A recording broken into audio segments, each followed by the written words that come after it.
اللہ کے ولی ہیں وہ لوگ جن کو دیکھ کر اللہ یاد آتے ہوں۔ حضرت عبداللہ ذوالبجادین رضی اللہ تعالیٰ عنہ ایک صحابی ہیں جو لڑکپن میں یتیم ہو گئے تھے۔ چچا کے پاس رہتے تھے۔ وہ بہت اچھی طرح رکھتا تھا۔ گھر والوں سے چھپ کر مسلمان ہو گئے تھے۔ چچا کو خبر ہو گئی تو اس نے غصے میں بالکل ننگا کر کے نکال دیا۔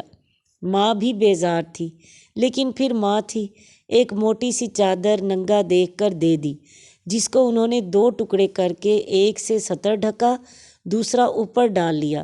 مدینہ طیبہ حاضر ہو گئے۔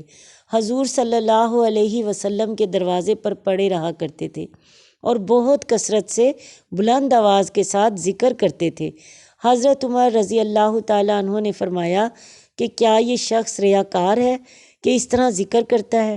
حضور صلی اللہ علیہ وسلم نے فرمایا نہیں، بلکہ یہ اوابین میں ہے۔ غزوہ تبوک میں انتقال ہوا۔ صحابہ نے دیکھا کہ رات کو قبروں کے قریب چراغ جل رہا ہے۔ قریب جا کر دیکھا کہ حضور صلی اللہ علیہ وسلم قبر میں اترے ہوئے ہیں۔ حضرت ابوبکر اور حضرت عمر کو ارشاد فرما رہے ہیں کہ لاؤ اپنے بھائی کو مجھے پکڑا دو۔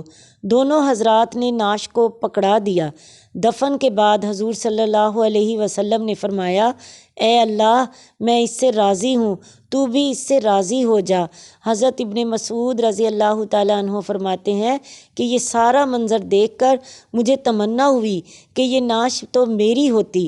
حضرت فضیل رحمہ اللہ جو اکابر صوفیہ میں ہیں، وہ فرماتے ہیں کہ کسی عمل کو اس وجہ سے نہ کرنا کہ لوگ دیکھیں گے، یہ بھی ریا میں داخل ہے، اور اس وجہ سے کسی عمل کو کرنا تاکہ لوگ دیکھیں، یہ شرک میں داخل ہے۔